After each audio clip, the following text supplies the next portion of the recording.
Eu estou ensaiando há algum tempo. Bom dia. Graça e paz. Eu poderia simplesmente dizer sem dizer que eu ensaiei, mas só para que fique registrado, isso está na minha mente.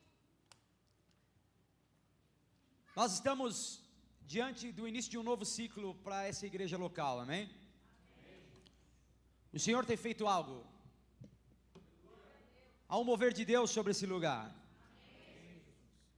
Deus tem nos convocado, nos chamado a largar as estacas, a aprofundar, a estender, a pregar e repregar, a anunciar o Evangelho de Cristo em tempo e de manhã. Entendeu a associação? Fora de tempo. Que Deus nos abençoe e que o Senhor nos guie nesse processo, amém? Que assim como foi desde o dia em que nós abrimos esse lugar, que Deus nos ajude.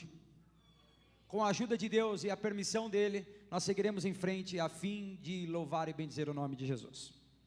Irmãos, hoje nós iniciamos uma nova série, as declarações de Cristo na cruz. É sabido de todos que esse mês nós viveremos o período da Páscoa, que para o cristão significa muito. Ouso dizer que para o cristão significa tudo. A Páscoa é o símbolo de que na cruz do Calvário nós somos libertos perpetuamente, definitivamente, absolutamente, totalmente, dos nossos pecados e delitos, amém? E para iniciar essa série, eu gostaria que você abrisse sua Bíblia no Evangelho segundo escreveu Lucas, o médico, no capítulo 23, no verso 34. Iniciaremos o dia hoje falando a respeito de perdão. De perdão? Amém. Quem precisa de perdão? Amém. Nós realmente estamos transicionando essa igreja, num ambiente mais pentecostal, que a gente já veria rolado aqui na frente pedindo perdão. Nós precisamos de muito perdão. E graças a Deus que em Cristo Jesus nós encontramos o perdão irrestrito, ilimitado. Tá bom. Jesus disse: Pai, perdoa-lhes, pois não sabem o que fazem. E os soldados tiraram sorte para dividir entre si as suas roupas, as roupas de Jesus. Amém? Pode se assentar, é só isso por hoje. Calma, não é só isso, tem muito mais. Como eu disse, a partir da informação de que esse mês nós teremos a Páscoa, nós pretendemos aqui falar a respeito do sacrifício de Jesus e das implicações, das consequências desse sacrifício para os dias de hoje. O sacrifício de Cristo na cruz não promoveu um perdão pontual, não é algo que aconteceu na história apenas naquele dia, há 2000 anos atrás. O sacrifício de Jesus permeia toda a eternidade. Ele foi anunciado antes e é ratificado depois. O que está querendo dizer, pastor? Está de manhã, vai na manhã. O que eu estou dizendo é que tudo na Bíblia, antes do sacrifício de Jesus, apontava para esse dia. E tudo depois remonta a esse dia. Nós passamos, como igreja, milhares de anos anunciando: Ele virá. E agora, depois do sacrifício dele, nós passamos milhares de anos dizendo: Ele voltará. O mesmo Jesus que veio, voltará para nos buscar.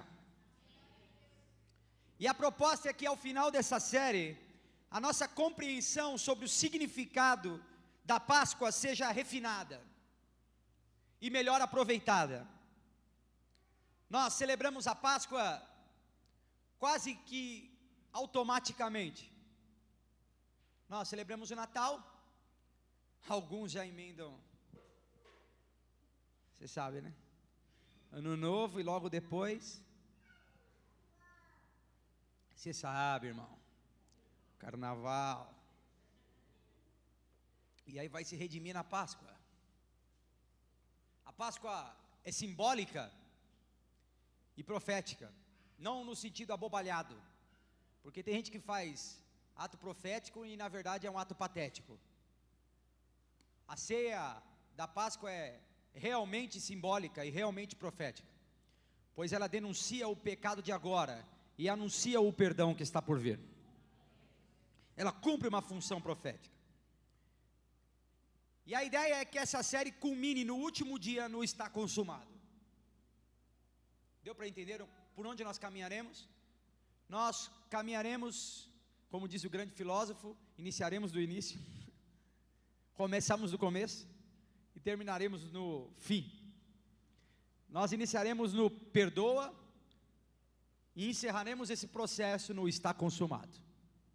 Aqui nós vemos Jesus dizendo, vocês serão perdoados. E ao fim dessa série nós veremos Jesus dizendo, vocês estão perdoados. Ok? É muito importante lembrar de, quando nós lemos esse texto aqui, nós estamos falando da sexta-feira, que comumente é chamada de sexta-feira da paixão. Para quem foi católico, está muito afeito a esse nome. E como o brasileiro, a cristandade brasileira é quase que toda influenciada pelo catolicismo, nós aqui estamos também bem familiarizados com o nome Sexta-feira da Paixão.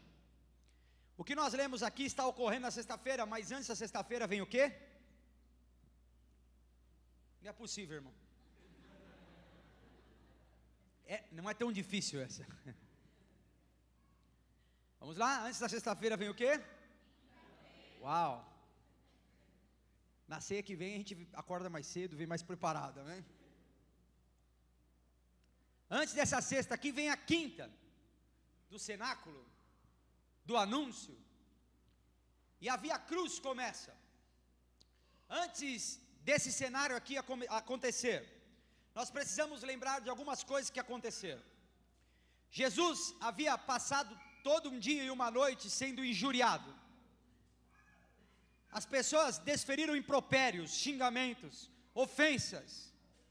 Jesus injustamente passou toda uma madrugada sendo ofendido, cuspido. As pessoas diziam mentiras, confabulavam a sua morte, e agora não era mais um plano, agora eles estavam executando o plano. Jesus havia sido julgado com evidências falsas. Há quem reclame da justiça de hoje, mas armaram um espetáculo, fizeram um palco de destruição, e no meio do palco estava o Cordeiro de Deus. As evidências colocadas na mesa eram falsas, eram mentiras, um julgamento fajuto. Eu sei que às vezes nós reclamamos da injustiça que sofremos, ou que pessoas nos caluniam, mas antes de reclamar das calúnias que você sofre, lembre-se do processo de Jesus Cristo, julgado falsamente, acusado falsamente, condenado falsamente. Jesus havia sido traído pelos seus amigos. Lembra do beijo traidor? Quem aqui não malhou Judas quando era criança? No dia de malhar o Judas você podia ser endemoniado, estava liberado. O cara era crente, chutava a cabeça. Você quer ir, você não é crente? Ele fala, mas é o Judas. Mas o beijo traidor ganhou como recompensa uma fala destruidora. Judas beija e Jesus olha para ele e diz, meu amigo. Ele não diz, seu canalha, seu vagabundo. Jesus olha para ele e diz, meu amigo. Jesus é abandonado pelos seus apóstolos. O mais intrépido, ousado e falador de todos eles, o nega.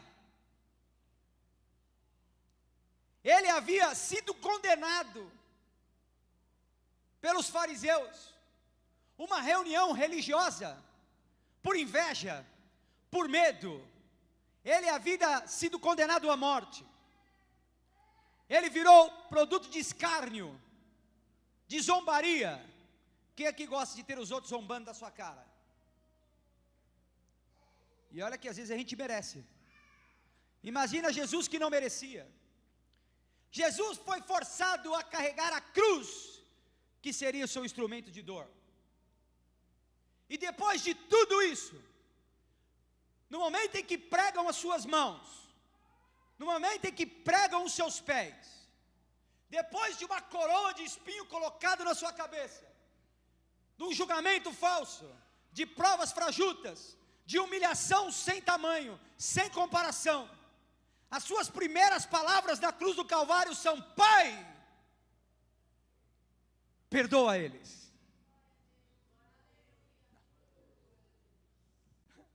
Quando eu exponho isso aqui para vocês, eu não quero provocar um sentimento de dó. Jesus não precisa da sua dó, não precisa da sua pena.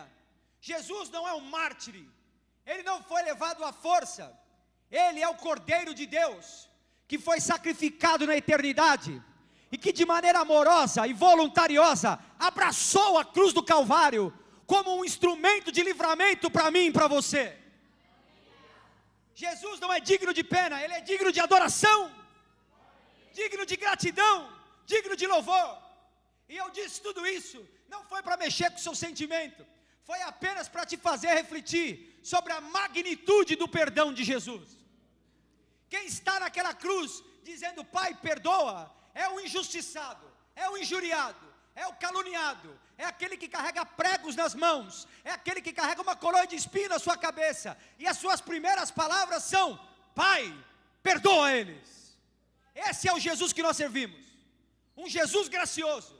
Esse é o sacrifício na cruz, um sacrifício incomparável, inconcebível, impensável, mas transformador, curador, perdoador. Talvez você não entenda, mas o meu convite para você hoje é: aceite. Talvez você não compreenda o que ele fez, mas pelo menos o agradeça, erga suas mãos e o adore pelo que ele fez na cruz do Calvário.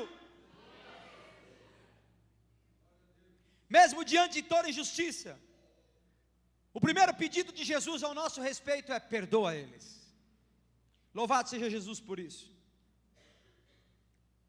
Lembre-se que aqueles que matavam Jesus tinham certeza que estavam certos. Jesus estava pedindo perdão porque aqueles homens estavam rebelados contra Deus. Aqueles homens odiavam o Filho de Deus.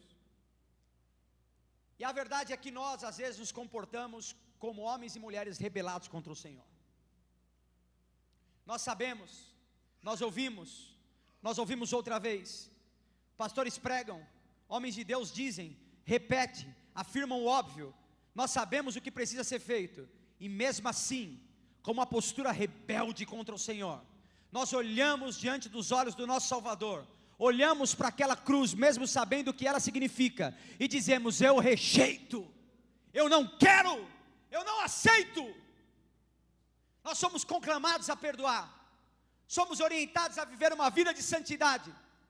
Então, com a ousadia de um rebelde perdido, nós olhamos para o sacrifício e dizemos: eu recuso, eu não quero.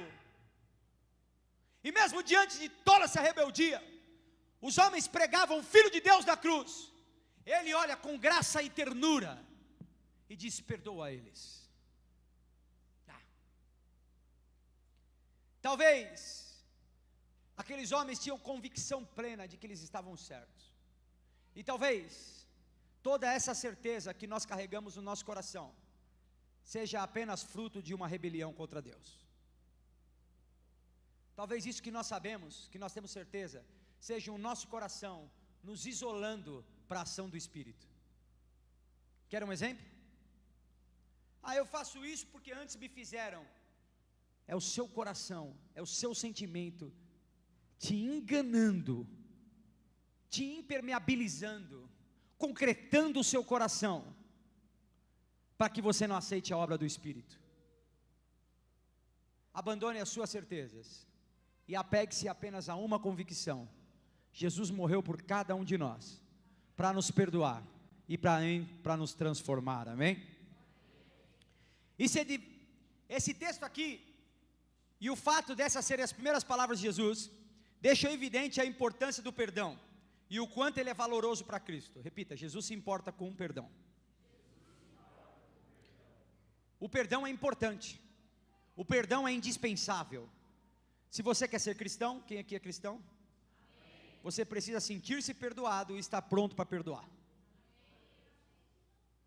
Ah, mas isso eu não perdoo.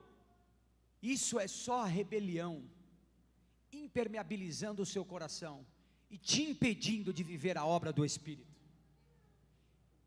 Essa é a maldade do nosso inimigo, concretando o seu coração, amarrando o seu pé e te impedindo de viver a plenitude do Espírito de Deus. A plenitude do Espírito de Deus é que nós sejamos livres, livres de toda mágoa, livres de toda culpa, livres de toda dissensão, livres de toda discórdia, é que nós estejamos plenamente satisfeitos no amor de Jesus, e que nós possamos retribuir com trabalho e com amor também aquilo que nós recebemos. E esse texto deixa evidente outra coisa, que o perdão de Jesus não é só para aquele dia. O perdão de Jesus é atemporal. Jesus está dizendo: eu sou o Filho de Deus, e para provar isso, eu perdoo você. Aqueles homens diziam: se você é o Filho de Deus, desça da cruz. Se você é o Filho de Deus, salve-se a si mesmo, cause uma rebelião, cause uma comoção pública, faça algo político. E Jesus está dizendo: política qualquer homem faz, rebelião qualquer homem faz. Para provar que eu sou filho de Deus, eu não farei uma rebelião social. Para provar que eu sou filho de Deus, eu perdoo vocês. Para provar que eu sou Deus, eu derramo perdão, graça e misericórdia. Isso o homem não pode dar. Jesus não provou que era Deus na força, ele provou que era Deus com graça.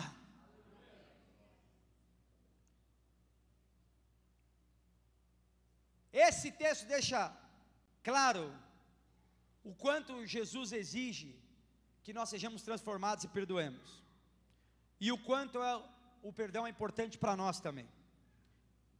Repita comigo: toda jornada espiritual tem que começar pelo perdão. Seja começar ou recomeçar, se você está começando hoje, ou se hoje é um ponto de partida para recomeçar, tudo passa pelo perdão. Você precisa ser perdoado, e você precisa perdoar. Não há cristianismo sem perdão, não há vida com Deus sem perdão, e não é um trabalho tão difícil assim perdoar, se o ponto de partida for o perdão que nós recebemos. Perdoar é difícil, desde que o parâmetro seja você mesmo. Se o parâmetro for Jesus, o perdão é muito mais fácil. Se eu souber o quanto eu fui perdoado, logo não haverá limites para eu perdoar. Dá para entender? E eu quero usar Mateus 6, 14 e 15 para ilustrar a importância do perdão. Seu Pai Celestial os perdoará. Quem está feliz, diga amém. Amém.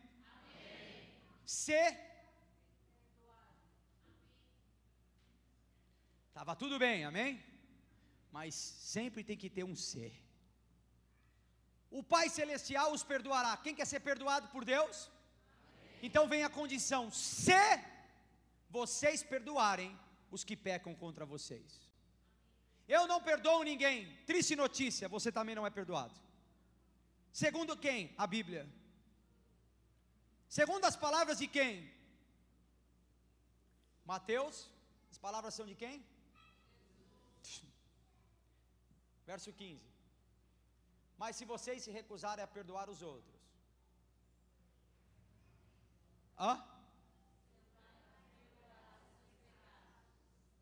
entende que o único prejudicado nesse ciclo de falta de perdão é você? Entende como o perdão é importante? Eu me lembro de ouvir várias pregações dizendo: quando você perdoa, você liberta a pessoa. Quem liberta a pessoa, irmão? Você está com raiva dela, ela está vivendo, ela está livrinha. Vem aqui, Ariel, vem aqui, corre. Não vou bater nem nada não, fica tranquilo.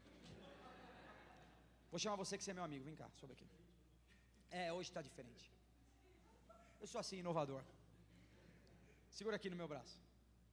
Quem de nós está preso?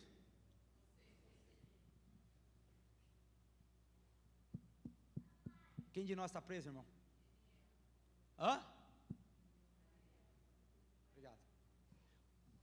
Quando você não perdoa, você acha que está segurando alguém, mas o preso é você. Porque você está num ciclo em que você não é perdoado por Deus, por causa do seu próprio coração endurecido, o seu coração gélido, o seu coração empedrado, te impede de ver a realidade e ainda te faz viver uma mentira, achando que é o outro que está preso, quando na verdade é você. Se vocês perdoarem, serão perdoados. Se vocês não perdoarem, o Senhor recusa de perdoar vocês. Simples. Essa graça de Jesus é difícil, né? Jesus inicia as suas palavras ensinando e mandando uma mensagem. Jesus é incorrigivelmente coerente. Jesus é irritantemente coerente. Dá nervoso de tanta coerência. Não 1 milímetro, não passa nada. Jesus chega diante de Pilatos e Pilatos fala: você sabe que eu tenho poder para te livrar. Resposta de Jesus: só tem porque meu Pai te deu. Ai, que irritante. Ai, que irritância. Ele chama Deus de Pai na oração. Lucas, volta para o texto, por favor. Como ele começa a oração? Então, Jesus disse. Jesus vem chamando Deus de Pai desde o começo. Ele é irritante. Na cruz do Calvário, no meio da dor, todo mundo pensando, agora ele desiste. E na primeira oração dele, ele fala: Pai. Porque não era uma questão religiosa para Jesus, era uma questão familiar. Jesus não era como os publicanos, lembra que ele disse? Não fique nas praças de mão erguida, querendo passar uma ideia de religiosidade superior. Quando vocês forem orar, quem lembra disso? Comecem dizendo assim.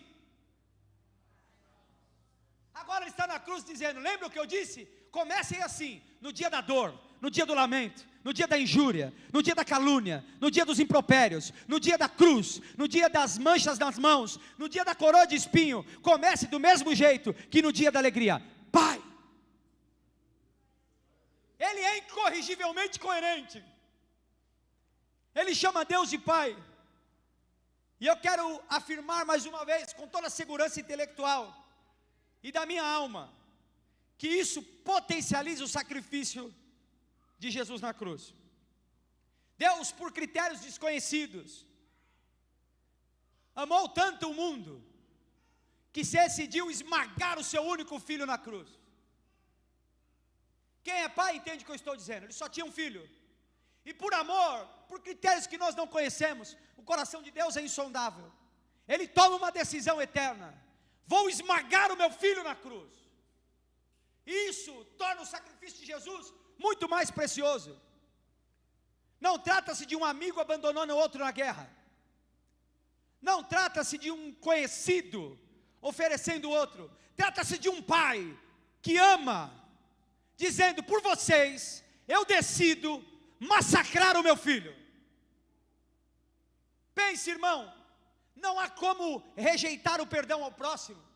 Não há como nos comportar de outra maneira senão a perdoar, visto que o próprio Deus decidiu esmagar o Filho para nos perdoar. Nesse ponto de vista, dessa perspectiva, faz muito mais sentido perdoar o outro, amém? É na cruz que Deus encontra uma saída, para ser justo e justificador. Ele massacra o pecado em Cristo, justo, amém? E é justificador conosco, por meio da representação vicária.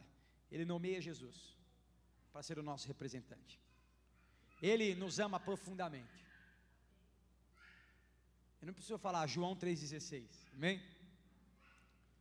Deus amou o mundo de tal maneira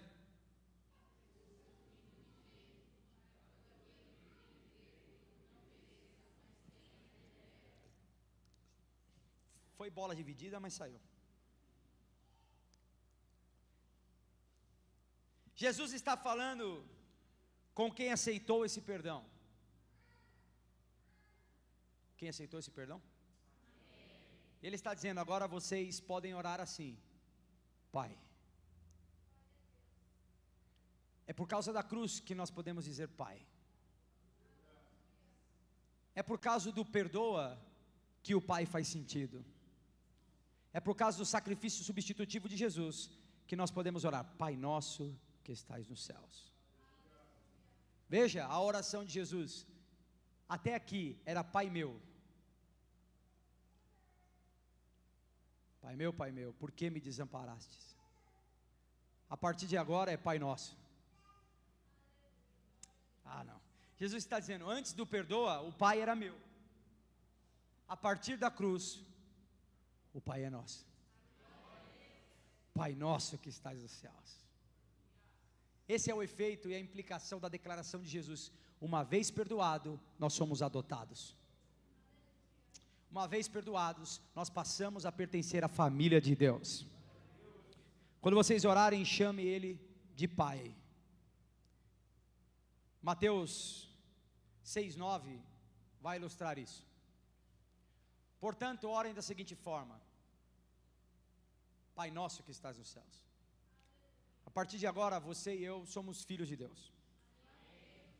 E o meu convite para você é: anime-se diante dessa declaração. Os nossos pecados mais sombrios, a nossa vida, a nossa essência, a nossa natureza pecaminosa é transformada em Cristo Jesus. Paulo vai dizer que todos pecaram e destituídos estão da glória de Deus, se não estiverem em Cristo. Uma vez em Cristo Jesus, nós somos perdoados, redimidos, lavados, santificados, regenerados, aceitos, adotados e salvos definitivamente. Dito isso, vamos à operação do perdão. Vamos falar sobre a necessidade de perdão, pode ser? Salmo 51, 8, 9. É tudo ensaiado, por isso que é rápido, viu? E à noite então vai ser mais ensaiado ainda, porque... Devolva-me a alegria e a felicidade. Tu me quebrastes, agora permita que eu exulte outra vez. Davi vem de salmos de confissão. Ele vem falando o que ele não conseguia falar a Deus. Davi não assumiu nada para outro homem, ele estava falando com Deus aqui. No 31, no 32, ele está dizendo: eu pequei e pequei contra ti. Eu feri tua santidade. Eu falhei, eu errei. E antes disso, ele carregava uma culpa que pesava sobre seus ombros, mas agora ele está dizendo: uma vez que eu confessei esse pecado, uma vez que eu abri mão da velha vida, devolve-me a alegria e a felicidade. Tu me quebrastes, agora me permita que eu me alegre outra vez. O perdão é importante, porque ele transforma quebrados em restaurados. Ele transforma homens destruídos pelo pecado em homens refeitos pela graça de Jesus. O homem precisa de perdão. O ser humano precisa de um redentor. E a boa notícia é que nós temos. Jesus é o nosso redentor, amém?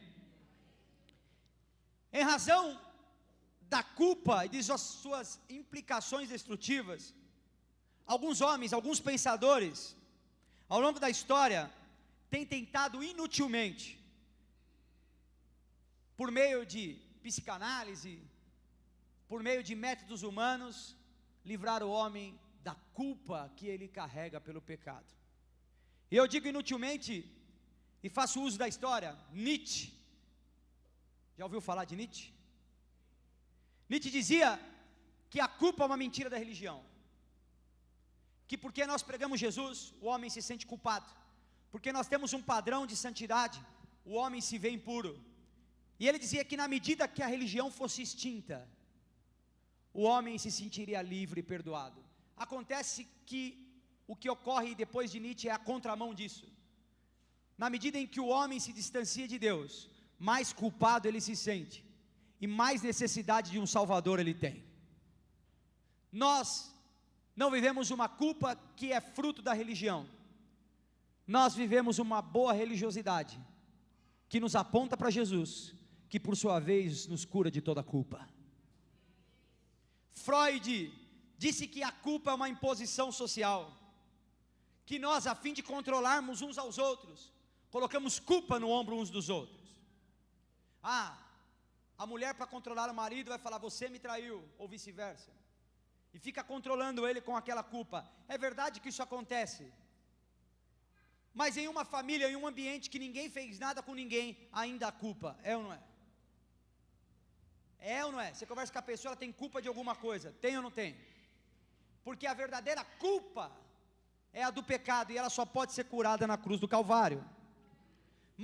Karl Marx diz que a culpa é resultado do desejo dos poderosos em manipular os oprimidos.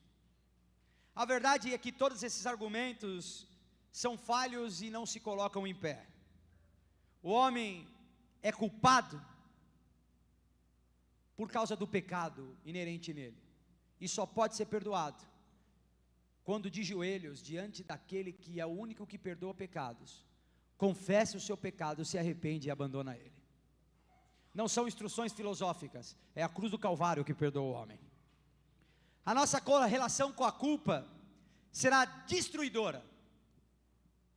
Ela nos desfará, como fez com Davi, nos quebrará, nos moerá, até que nós nos sintamos totalmente perdoados. A culpa tem um processo. Primeiro nós tentamos negar. Não, eu me sinto bem. Depois nós tentamos relativizar. Não, eu fiz isso, mas por causa daquilo. E por último nós tentamos transferi-la. Eu só sou assim porque meu pai me criou assim. Mas a verdade é que não tem ninguém culpado pelo seu problema, você é o culpado. Não tem ninguém culpado pelo seu pecado, você é o culpado.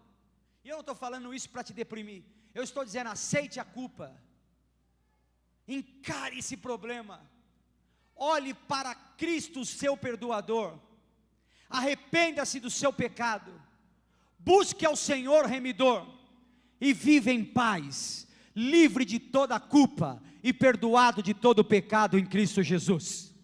Negar, transferir e relativizar não resolve o problema. Assumir, confessar e se arrepender é que vai resolver o seu problema. Ao declarar aquela frase, Jesus não estava perdoando o pecado apenas naquele momento, como eu disse, ele estava inaugurando um novo tempo. Ele estava quebrando um ciclo de condenação que começa em Gênesis capítulo 3:7. Lembra? Não come, eles comeram, naquele momento seus olhos se abriram e eles perceberam que estavam, por isso costuraram folhas de figueira umas às outras para o cobrirem. A afirmação de Gênesis, para os olhos se abriram, parece uma coisa positiva se isolada, né? Presta atenção, aquele cara não sabia, então os olhos dele se abriram, parece uma boa frase, é ou não é? Mas aqui ela tem status de condenação, eles estavam inocentes e agora são culpados, os olhos se abriram para a perdição, e tem gente que vê tudo, que sabe de tudo, que conhece de tudo, e na verdade o seu conhecimento é a precipitação para a sua condenação. Eles perceberam que estavam nus, eles perceberam que estavam expostos, e perceberam que a sua natureza era ruim. Jesus, na cruz do Calvário, está dizendo que é o único que pode nos reconectar ao nosso estado original de perdão. Jesus na cruz estava dizendo que se por Adão o pecado entrou, por ele estava saindo. Se nós estávamos condenados por causa desse momento, agora nós estávamos perdoados definitivamente pela cruz do Calvário. Ontem nós estávamos em uma reunião de acertamento do GR, e alguém me perguntou: pastor, o reino restaurado de Jesus é como o Éden? Eu disse: não. No Éden havia possibilidade de pecar. No reino restaurado de Jesus, Jesus vai matar o pecado. Não. Jesus vai aniquilar o pecado. No Éden havia um fruto, agora o único fruto que haverá no reino restaurado de Jesus é o fruto de justiça causado pela cruz do Calvário. O reino que está por vir não é como o Éden, é melhor que o Éden. O reino de Cristo não é parecido com o jardim, é melhor do que todos os jardins. Não tem um fruto da vida, tem o Senhor da vida. Jesus não desce para visitar o homem às 6 da tarde. Jesus agora no reino restaurado mora com o homem, vive com o homem, passeia com o homem, anda com o homem. Ele estará conosco para sempre em todo o tempo. É interessante perceber que desde a consciência da culpa, o homem constrói para si folhas de figueira. E a folha de figueira aqui simboliza muita coisa. Talvez a sua folha de figueira seja relativização. Não, eu sou assim porque folha de figueira. Você só está tentando tampar a sua nudez. Talvez seja o legalismo. Aquela pessoa sabe, não, ele está errado. Pastor, o senhor precisa ser mais duro. Condene, pastor. Vamos tirar da igreja sua folha de figueira. Você está tentando tampar o seu pecado. E para isso você coloca o foco no pecado dos outros. Talvez o seu trabalho. Talvez você não sirva a Deus, não ame Jesus. Não passe tempo com a família. E use o seu trabalho como desculpa. É apenas a sua folha de figueira para tampar a sua nudez diante da verdade. Você não ama a tua casa, precisa se arrepender e voltar ao amor do início. Talvez a pretensa perfeição. Tem gente que é perfeccionista porque quer mostrar resultado, é ou não é? Viu como eu sou bom? Folha de figueira. Você não se arrependeu? Você só tem um currículo. Mas Jesus não está procurando homens e mulheres com bom currículo espiritual. Jesus está procurando verdadeiros adoradores que adorem em espírito e verdade. Talvez a sua folha de figueira seja as redes sociais. Olha como minha vida é linda. E você usa isso para tampar a sua realidade. Você posta o voo do cisne, quando na sua verdade a sua vida é a carcaça do urubu. Cuidado com as folhas de figueira. Talvez a sua folha de figueira seja as comparações. Eu sou ruim, mas tem quem é pior. A mulher fala, você precisa parar de ser grosso. Você me acha grosso? E o vizinho que bate na mulher? Ó. Mas tem um outro também que não bate nem é grosso. Tem pior, mas tem melhor. E geralmente a gente se compara com o pior, porque é uma maneira escapista de nós cobrirmos o nosso pecado. Tem pior, mas o nosso parâmetro não é quem é pior, o nosso parâmetro é Jesus Cristo. Para começar a jornada em direção ao perdão, você precisa passar pelo menos, primeiro, pelo reconhecimento de que necessita de perdão. Você não será perdoado enquanto não disser com a sua boca, eu preciso de perdão. E você não dirá, eu preciso de perdão, enquanto você não reconhecer que o culpado é você. Que você é manchado pelo pecado e precisa de Jesus. Ah, mas me fizeram, me causaram, me disseram, me apertaram, me oprimiram. Ei, o culpado é você. Para. Assume. Peça perdão. E depois do pedido de perdão, sabe o que vem? Sabe ou não? O perdão. Viu como é mais fácil do que parece?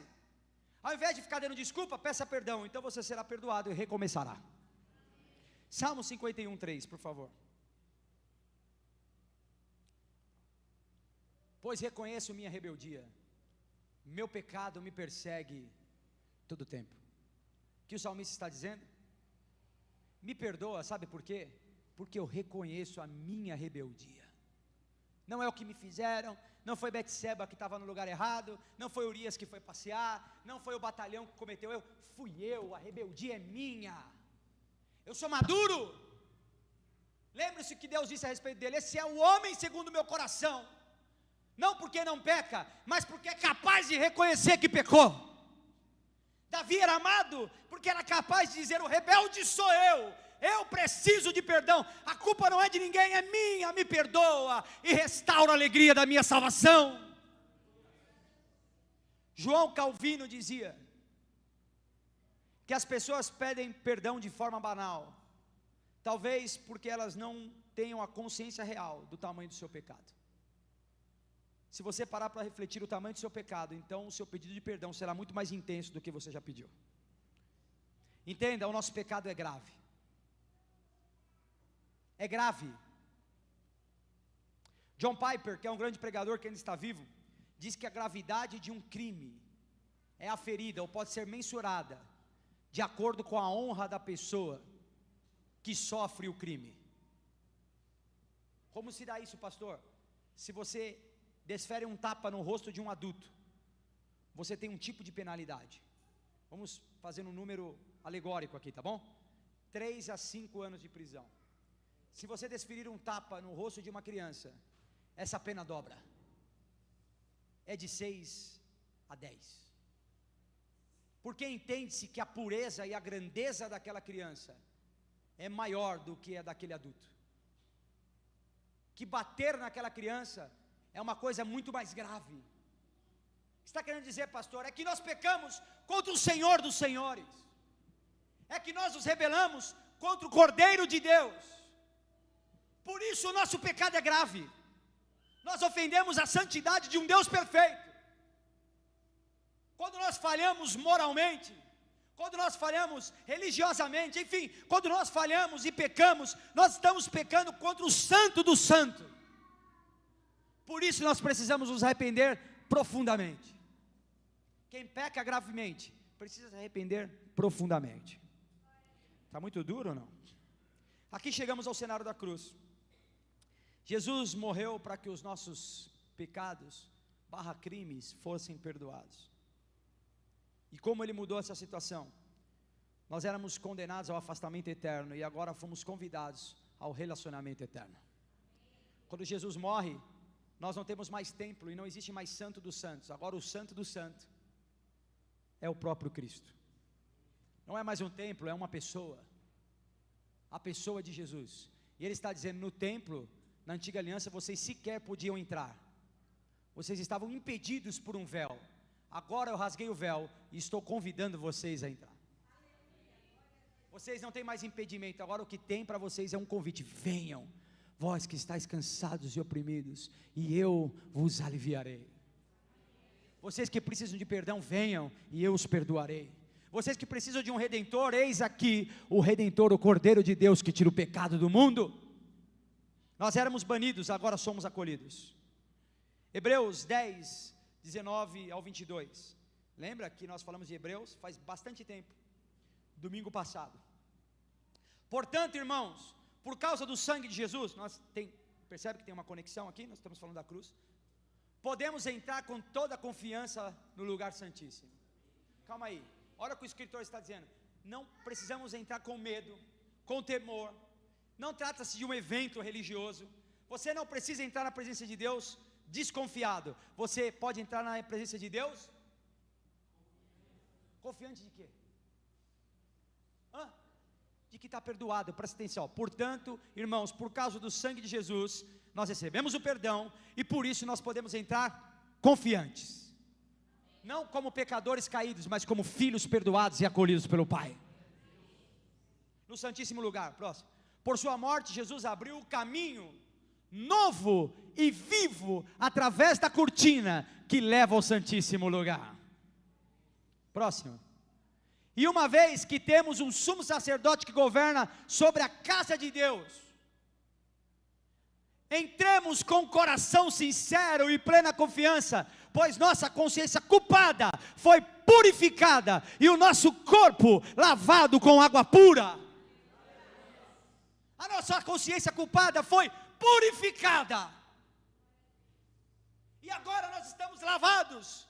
E água pura remete ao sangue de Jesus. Você está lavado, redimido, remido, perdoado. Toda a culpa foi afastada pelo sangue de Jesus. Entremos na presença de Deus, livres, confiantes, entusiasmados, alegres. O véu que separava já não separa mais. Foi rasgado, foi despedaçado. Entremos e adentremos a presença no lugar santíssimos, confiantes e cheio da esperança de que fomos lavados e perdoados por Jesus na cruz do Calvário.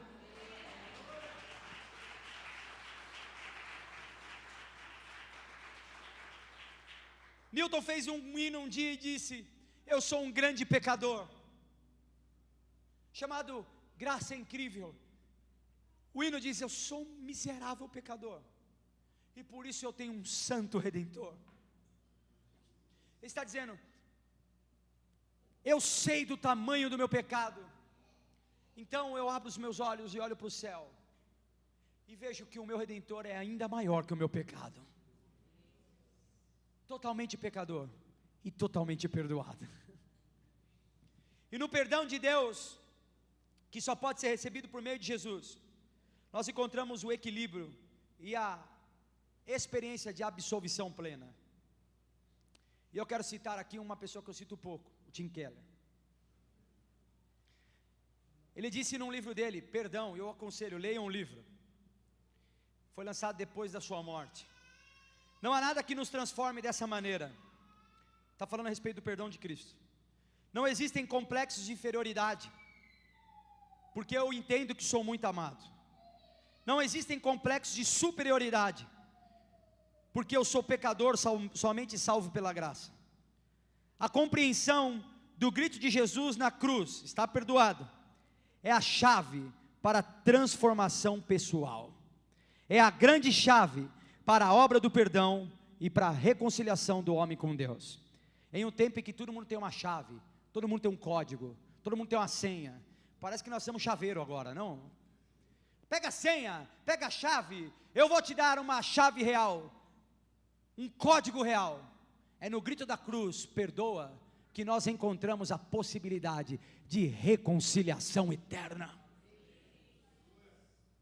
O perdão de Jesus não é apenas vertical. Quem sabe o vertical horizontal? Vamos supor que eu não estou fazendo nada. Vertical e horizontal, certo? Ele também é horizontal. O perdão vertical nos provoca um perdão horizontal. Foi perdoado por Jesus? Está obrigado a perdoar o próximo. Eu não sou perdoado, eu sou perdoado. Logo percebo que perdoar é possível, então eu perdoo e assim eu sou realmente liberto. Assim que somos beneficiados pelo perdão, nós somos convocados a perdoar o próximo. Mateus 18, 21, 22. Já estou encerrando, irmão. Então Pedro se aproximou de Jesus e perguntou: quantas vezes devo perdoar alguém que peca contra mim? 7 vezes? Ó Pedro, santão. Jesus respondeu: não. Ah, não, mas 70 vezes 7. Irmãos, presta atenção, a pergunta de Pedro já parece um cara incrível, é ou não é? Perdoar alguém 7 vezes num dia já é demais, é ou não é? Você perdoa uma, duas, na terceira, no mesmo dia. Aí Pedro vem dar um ar de religioso. E aí, Jesus, 7, olha como eu sou santo, eu perdoo 7 vezes. Jesus falou: então agora faz o seguinte, perdoa 70 vezes 7. Entende que a régua de Jesus é lá em cima. Se você acha que você é bom, olhe para Jesus, Ele é melhor, Ele é perfeito. Perceba que depois, nos versos decorrentes, Jesus vai falar sobre o servo impiedoso. Lembra aquele que recebeu o perdão, mas não quis perdoar o outro que devia muito menos? Jesus mostra que aquele que recebeu um perdão maior deve perdoar o menor. E nós temos aqui o exemplo de José. Quem lembra de José? Quando os irmãos José chegam no meio da seca para falar com ele, ele fala: calma, não fiquem desesperados. Sabe o que eu entendi nesse processo? Não foi vocês que me jogaram aqui, vocês nunca estiveram no controle. Quem me colocou aqui foi Deus, para cuidar de vocês. Vocês estão tão perdoados que eu vou dar comida para vocês. Vocês me jogaram naquela valeta para morrer, mas não foi vocês, não foi o diabo, não foi o inimigo, não foi a vida, ó céus, foi Deus que me jogou naquela valeta, porque Ele estava pensando no amanhã. O que eu sou incapaz de perceber, Deus já está vendo. O perdão que vocês precisariam, Deus já programou no dia que vocês me jogaram na valeta. Vocês me jogaram escravo, e agora eu estou aqui governador, para perdoar vocês e sustentar vocês. Não foi vocês que fizeram, foi Deus. Fica claro com o relato de Jesus, que o perdão não é um impulso causado por um arrepio, e sim uma decisão causada por amor de Deus em nós e a consciência do nosso pecado. Eu vou encerrar essa mensagem com o exemplo da Corrie ten Boom. Ela e a família dela, no ápice da perseguição do Hitler,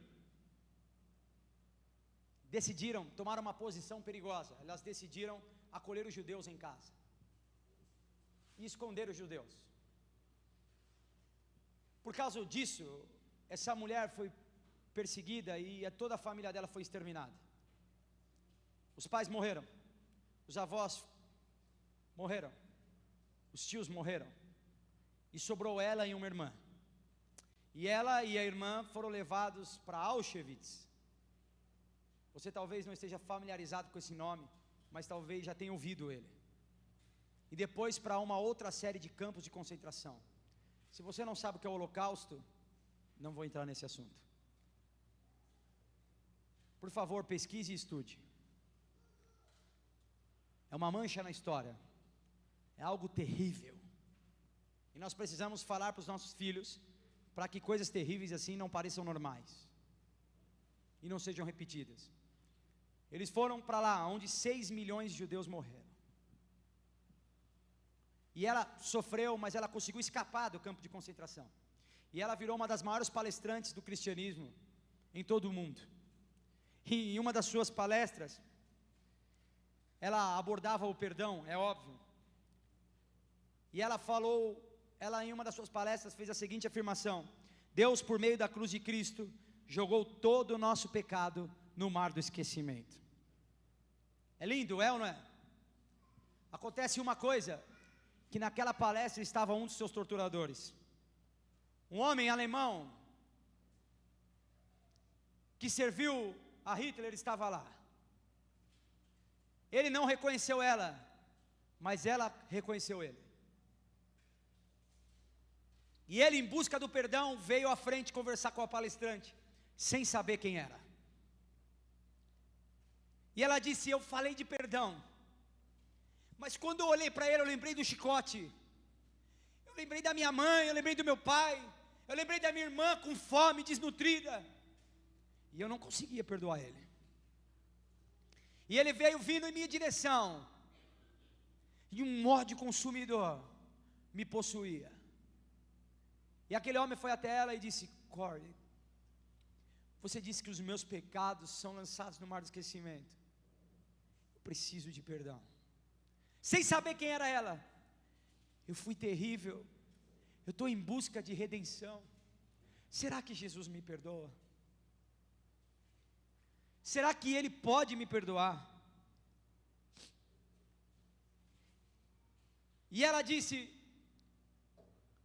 eu vou ler as palavras dela, pode ser? Ela disse: o perdão, foi ali que eu descobri que o perdão não é uma emoção, e sim uma decisão. E naquela hora, eu decidi perdoar ele. E ela diz o seguinte no seu livro: ao estender as mãos e apertar a mão do meu algoz, ao fazer isso, algo incrível aconteceu. Vamos ficar em pé. Uma corrente começou a correr pelo meu ombro, desceu pelo meu braço, fluindo e conectando as nossas mãos unidas. Um calor curativo invadiu o meu ser, e as lágrimas encheram os meus olhos. Então eu exclamei: eu perdoo você, irmão, de todo o coração. Eu jamais havia conhecido o amor de Deus tão intensamente como eu conheci naquele momento. Eu acompanhei a carreira de escritora dela, acompanho ainda. É uma carreira muito profícua. E ela remonta esse episódio várias vezes. Ela diz: quando ele vinha, a princípio eu vinha o diabo, mas quando eu estendi as mãos para ele, eu vi a cruz de Cristo. Amém, Jesus. Ele não era mais o diabo, ele era um irmão em Cristo Jesus, em busca de perdão. Que o Senhor nos ajude, e que a frase de Cristo, perdoa os seus pecados, faça todo sentido para nós. Que nós venhamos aceitar esse perdão, e que nós vivamos, assim como Jesus, incorrigivelmente coerente com essa palavra. Perdoados e perdoando. Quem, pastor? Aqueles que nos feriram gravemente. Veja esse exemplo. Que o perdão que nós recebemos seja a causa do perdão que nós oferecemos. Que nós venhamos a nos sentir perdoados e ao mesmo tempo convocados a perdoar. Como disse a Corey, eu nunca vivi o amor de Deus como vivi naquele dia. Todo homem precisa de redenção, irmão. Talvez você conheça a cantora Adele. Conhece? Ela teve um divórcio conturbado e ela fez uma música para o filho dela, e você pode procurar. E ela diz na música: eu reconheço que a culpada sou eu, e o seu perdão é a única coisa que pode me redimir. É triste pensar que um filho ou um marido pode nos redimir. Só há um que pode dar esse amor curativo, como deu para Corey. O seu nome é Jesus. Ele pode curar você das culpas, dos pecados, da raiva, da ira, da falta de perdão. Quer perdoar e quer ser perdoado? Chame por Jesus. Confesse o seu pecado, abandone e viva uma nova vida. Amém? Vamos orar? Você pode pôr o texto de 1 Coríntios 23, que nós vamos partir para a ceia. Deus, em nome de Jesus, Pai, eu quero celebrar a Tua vida em nós, sentindo, ó Deus, e reconhecendo que essa é uma convocação, para que nós sejamos coerentes com o nosso discurso, que na medida em que nós nos sentimos perdoados, nós venhamos perdoar também. Coloque em nós, ó Deus, um espírito de perdão, que nós possamos acolher aqueles que foram desprezados, que nós consigamos, ó Deus, superar as iras, as mazelas, os ódios e tudo aquilo que nós projetamos no nosso próximo indevidamente. Que o nosso coração seja limpo, curado, sarado de todo pecado, da raiva e do ódio, e que assim como nós lemos aqui na história da tua filha, que o perdão para nós seja uma decisão. Nós decidimos, Jesus, ser perdoados, assim como o Senhor decidiu na cruz nos perdoar. Nós decidimos perdoar, nós decidimos dar sequência a essa obra redentora, nós decidimos, ó Deus, a ser um espelho, um reflexo do que o Senhor fez para nós. Decidimos honrar o Senhor, ó Deus, perdoando aqueles que nos feriram, nos magoaram. Recebe, ó Deus, em nome de Jesus, esse apelo, esse grito de arrependimento, e que nós saiamos daqui, ó Deus, convictos do nosso perdão, adentrando, ó Pai, um novo e vivo caminho, o santíssimo lugar. Obrigado, Jesus, nós te agradecemos hoje e sempre. Amém e amém.